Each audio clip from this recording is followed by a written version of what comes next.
Deer বন্ধুরা, আজকে যে পার্টিকুলার জিনিসটা নিয়ে আলোচনা করব সেটা হচ্ছে আনএমপ্লয়মেন্ট।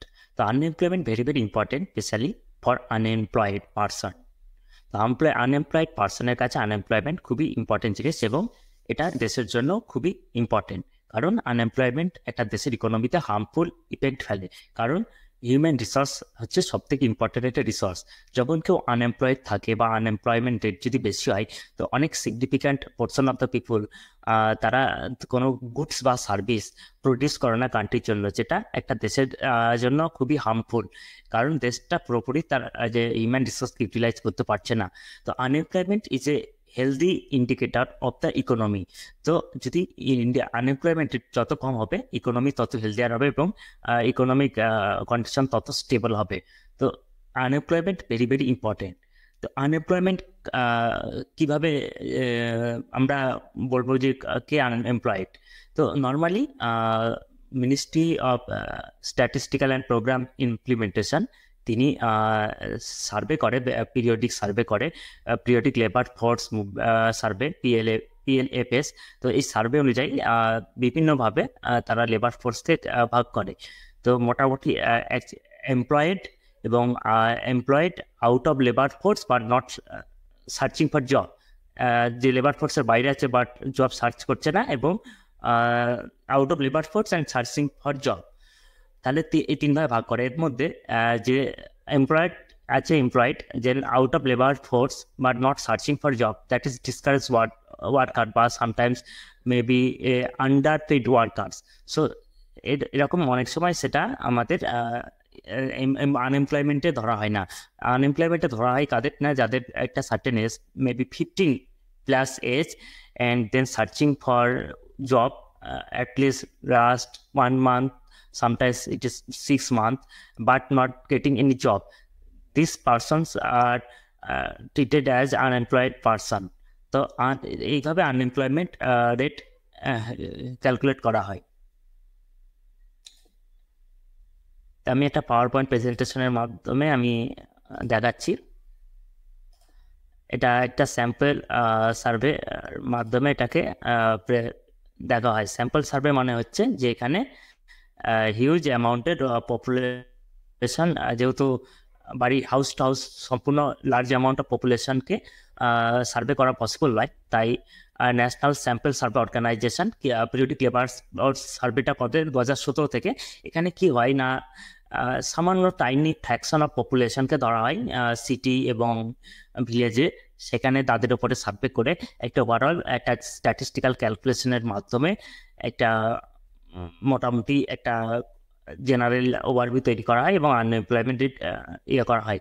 এখানে প্রেস ইনফরমেশনের ব্যুরো যে লাস্ট 22-23 যে রিপোর্ট, সেটা এখানে পাবলিশ হয়েছে। এখানে ফিল্ড ওয়ার্ক করা হয়েছে জুলাই 22 থেকে জুন 23, অর্থাৎ 1 বছর ফিল্ড ওয়ার্কের পরে এই আনএমপ্লয়মেন্ট রেটটা ঠিক করেছে। এখানে 15 ইয়ার্স বা অ্যাবাভ পার্সনকে ধরা হয়েছে। টোটাল কত না, 3,20,260 জনকে সার্ভে করা হয়েছে।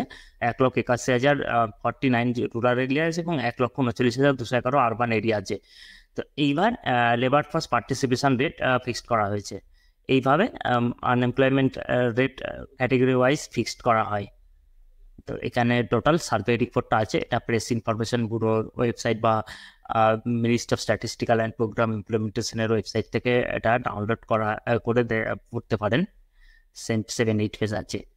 তো এখানে আনএমপ্লয়মেন্ট কাদের বলা হয়েছে সেটা আমি বললাম, যে নট এমপ্লয়েড এবং not searching for job, but এরা বাদ দিয়ে 15+ এজ এবং last 1 month, at least last 1 month যে জব সার্চ করছে বাট কোনো জব পায়নি, তারা হচ্ছে আনএমপ্লয়মেন্ট। ইন্ডিয়াতে আনএমপ্লয়মেন্ট রেট আছে মোটামুটি এইটা আছে 5.4% in urban areas and 2.9% in rural area. তো এখানে আমি এরপরে বিভিন্ন রকমের আনএমপ্লয়মেন্ট নিয়ে আলোচনা করব, বিভিন্ন রকম টাইপস নিয়ে আলোচনা করব। তো types of unemployment, frictional unemployment. তো ফ্রিকশনাল আনএমপ্লয়মেন্ট কি জিনিস না, একটা জব থেকে মানুষ যখন আরেকটা জবে সুইচ করে, এই সুইচের টাইমে যে কিছুটা পরিমাণ মানুষ বেকারত্ব থাকে, স্পেশালি বিভিন্ন ওয়ার্ক, যেমন seasonal work, agricultural activities, seasonal work. তো সাধারণত দুটো বা তিনটে টপিক সিজনের মাঝে সাধারণত 1 মাস বা 2 মাস ব্রেক থাকে। তো এই টাইমে পিপল যখন অন্য কোনো জব সার্চ করতে যায় হয়তো জব পায় না বা কিছুদিন হয়তো বেকার থাকে, that is called frictional unemployment.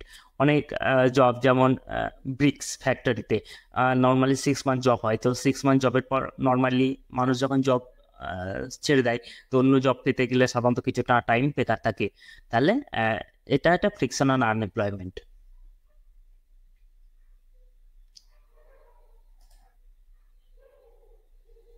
Seasonal unemployment also seasonal unemployment. Cyclical unemployment, এটা সাইক্লিক্যালি আনএমপ্লয়মেন্ট, এটা ইকোনমির ডিমান্ড সাপ্লাইয়ের সাথে জড়িত।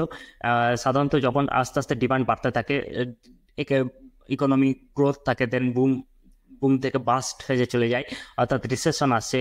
Actually economy cyclically peak down peak ট্রাপে যায়, এবং এই সময় যখন ডিমান্ড খুব হাই থাকে দেন এমপ্লয়মেন্ট রেট খুব হাই থাকে, দেন আবার যখন ডিমান্ড কমে যায় অর্থাৎ ইকোনমি স্লো ডাউন হয়ে যায় বা সামটাইম রিসেশন হয়ে যায়, তখন আবার লেবার ফোর্স ছাঁটাই হয়ে যায়, যেটা লেট অফ বলে, কর্পোরেট লে অফ। কি যেমন কোভিডের সময় ডিমান্ড খুব লো হয়ে গিয়েছিল, তো অনেক আমরা কর্পোরেট লে অফের কথা শুনেছি।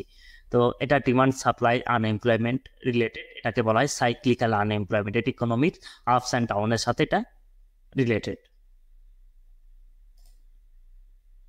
অ্যান্ড আরেকটা ইম্পর্টেন্ট আনএমপ্লয়মেন্ট আছে আমি যেটা আগে বলছি, সেটা হচ্ছে স্ট্রাকচারাল আনএমপ্লয়মেন্ট। তো স্ট্রাকচারাল আনএমপ্লয়মেন্ট কি জিনিস না, স্ট্রাকচারাল আনএমপ্লয়মেন্ট বা সামটাইমস এটা নর্মালি হয় জিওগ্রাফিক্যাল লোকেশনের কারণে বা স্কিল মিসম্যাচের কারণে। তো জিওগ্রাফিক্যাল লোকেশনের কারণে কি করে দেখা গেল হয়তো যে এমন একজন পার্সন, তার যে স্কিলটা আছে সে যে এলাকায় লোকেট করছে, যার বাড়ি সেই এলাকায় হয়তো তার সেই কাজটা নেই, বাট তার জিওগ্রাফির কারণে তাকে হয়তো অন্য এলাকায় শিফট করলে সে হয়তো জব পাবে। বাট জিওগ্রাফি আবার অনেক সময় কোন ইকোনমি একটা ম্যাসিভ স্ট্রাকচারাল চেঞ্জ হচ্ছে, তাহলে সেক্ষেত্রে তাকে যে নিউ স্কিল শিখতে হবে, তো নিউ স্কিল শেখা পর্যন্ত যে টাইমটা, সেই টাইমটা তার সে আনএমপ্লয়েড থাকছে, এটাকে বলা হয় structural unemployment. Structural unemployment very very important, বিশেষ করে বিভিন্ন জবের পার্সপেক্টিভে, কারণ স্ট্রাকচারাল আনএমপ্লয়মেন্ট কি জিনিস না, এটা এই কনসেপ্টটা বিভিন্ন এক্সামে প্রায় এসেই থাকে। তো নর্মাল এটা ল্যাক অফ স্কিল এর অভাব হয় যখন ইকোনমি প্রোগ্রেস করে, নতুন টেকনোলজি অ্যাডপ্ট করে, নতুন তখন নতুন স্কিলের সাথে অ্যাডপ্ট করতে হয়, নাহলে আদারওয়াইজ ওল্ড স্কিল যারা ছিল তারা সব বেকার হয়ে যায়। তো এটা অথবা জিওগ্রাফিক্যাল লোকেশনের কারণে পার্টিকুলার আমার যে স্কিলটা আছে হয়তো আমি এখানে সেই স্কিলটা কাজ পাচ্ছি না, বাট আমি হয়তো ওই স্কিলটা কোনো সিটিতে গেলে বা অন্য কোনো শহরে গেলে সেই স্কিলের আমি ইউজ করতে পারবো, সেক্ষেত্রে এইরকম ব্যাপারটা ঘটবে না। তাহলে এইগুলো হচ্ছে টাইপ অফ আনএমপ্লয়মেন্ট। তো বন্ধুরা মেনলি 3 টাইপস, মেনলি। তাছাড়াও আন্ডার এমপ্লয়মেন্ট বলে বিভিন্ন ব্যাপার আছে, যেমন আন্ডার এমপ্লয়মেন্ট হচ্ছে যে একজন স্কিল্ড, যত একজন বিটেক গ্র্যাজুয়েট, সে হয়তো যে স্যালারি জব এক্সপেক্ট করছে, বাট সে হয়তো হার্ডলি 8,000 বা 10,000 বা 15,000 জব পাচ্ছে, সে হয়তো ইন্টারেস্ট দেখাচ্ছে না, that is called under employment. This concept also exist. তো unemployment is a critical concept, and it is a very vastness of spectrum, different spectrum. So it is a very মানে complicated topic in terms of economy. তো ইকোনমিতে এটা যথেষ্ট complicated topic. তো এটাই মোটামুটি 3টে main type of আনএমপ্লয়মেন্টের কথা বললাম, এবং কিভাবে মেজারমেন্ট করা হয় এটা সেটা বললাম। তো বন্ধুরা এখানে আজকে ভিডিওটা আমি স্টপ করছি।